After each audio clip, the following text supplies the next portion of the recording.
বন্ধু তুমি আইবাই রে বলে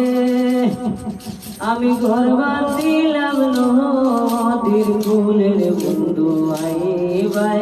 কইয়া তুমি আইলাই না রে